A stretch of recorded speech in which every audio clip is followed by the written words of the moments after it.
You are watching Rahinijar TV with Ilama Sayyid Abdul Basit Bukhari। हजरत अब्दुल्ला इब्ने मसूद रदी अल्लाह ताला अन्हु, ये नबी पाक सल्लल्लाहु अलैहि वसल्लम के साथ हर वक्त ऐसे चिपके रहते। सहाबा कहते हैं हमें अंदेशा होता कि ये रसूलुल्लाह सल्लल्लाहु अलैहि वसल्लम के घराने से ताल्लुक रखते हैं। कहते हैं हमें कई दफा ये होता कि हर वक्त घर में होते हैं। हुजूर की एक ज़ौजा मोहतरमा थी, उनके भांजे भी थे, तो ये हर वक्त साथ रहते थे, हर वक्त साथ रहते थे। जहां नबी पाक सल्लल्लाहु अलैहि वसल्लम जाते ये साथ होते। जब बच्चे थे तो आका करीम सल्लल्लाहु अलैहि वसल्लम के कमरे में भी चले जाया करते थे। अब्दुल्ला बिन मसूद मेरे आका करीम सल्लल्लाहु अलैहि वसल्लम की पहली सफ के नमाजी का नाम है।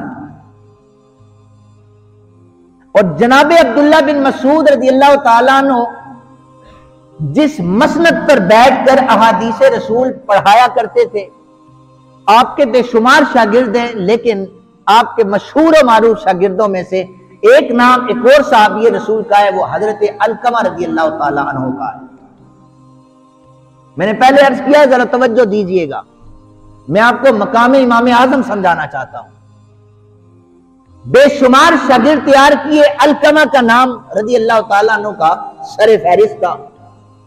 इब्ने मसूद की विसाल के बाद उन्हीं की मसनद पर बैठकर अहादीस का दर्स देने वाले हजरत अलकमा मौजूद थे। हजरत अलकमा रज़ी अल्लाह ताला अन्हु आपके भी हजारों शागिर्द हुए, लेकिन वो शागिर्द कुछ एक खास भी होता है। उनमें से एक नाम चुना, हजरत इब्राहिम नखी रज़ी अल्लाह ताला अन्हु। आपने विसाल के फौरन बाद अपनी मसनद पर हजरत इब्राहिम को बिठा दिया कि लोगों को वाज करना शुरू कर दो। उनके बेशुमार शागिर्द थे, लेकिन लोगों शागिर्दों में से एक नाम इमाम आजम अबू हनीफा का था, जो हजरत इब्राहिम नखी की विसाल के बाद उन्हीं की मसनद पर बैठकर हजारों उलमा को दीन का दर्स दिया करता था, अहादीस रसूल पढ़ाया करते थे। तो ये सहाबाई किराम से इनका ताल्लुक एक वास्ते से डायरेक्ट था, यानी बीच में एक वास्ता रहता था, और दुनिया उन्हें इमाम आजम अबू हनीफा रहमतुल्लाह अलैह के नाम से जानती है। 16 साल की उम्र में पहला हज फरमाया।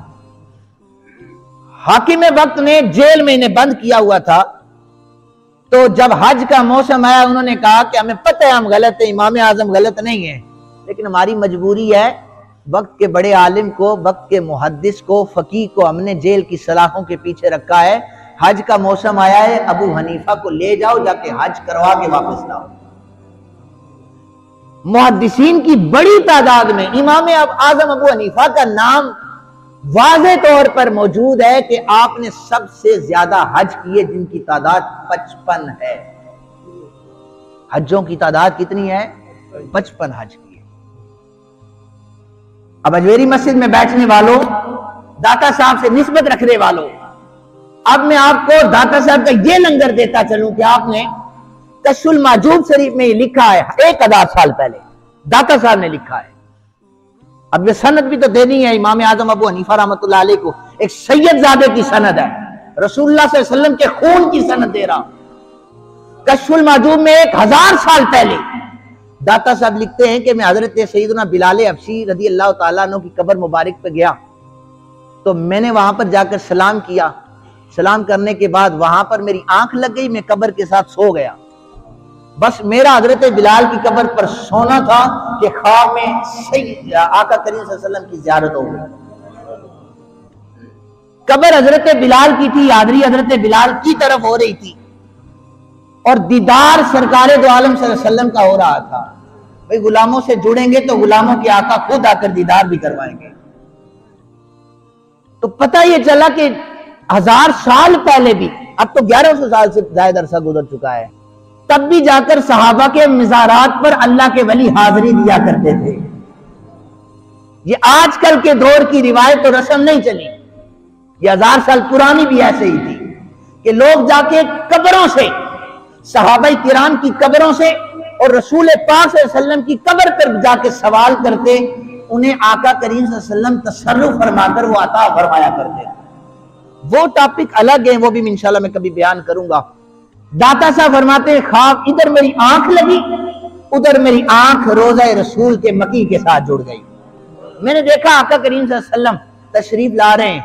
आका करीम ने अपनी बाहों को एक बंदे की कंधों पर रखा हुआ है, अपने हाथ को, अपने बाजू को एक बंदे के कंधे पे रखा हुआ है। मैंने अर्ज की, नाना जान आपकी बाहों में ये बंदा कौन है जिसका सहारा लेके चल रहे? पता हुजूर का जवाब था, फरमाया मेरे बेटे अली हजवेरी, ये जो मेरी बाहों में है ये इमाम आजम अबू हनीफा है। ये कौन है? इमाम आजम अबू हनीफा है। तो दाता साहब फरमाते हैं कि मैं अक्सर सोचा करता था, इतने मुखालिफीन होने के बावजूद अबू हनीफा के कदम डगमगाए क्यों नहीं? तो फिर मुझे ख्याल आया, हाँ मैंने ख्वाब में देखा था अबू हनीफा की पुश्त पर रिसालत इमाम सल्लल्लाहु अलैहि वसल्लम का हाथ था। लोगों, गुंबद खजरा के मकी का हाथ जिसकी पुश्त पर आ जाए, रब्बे काबा की कसम है दुनिया उसे ना झुका सकती है ना भटका सकती।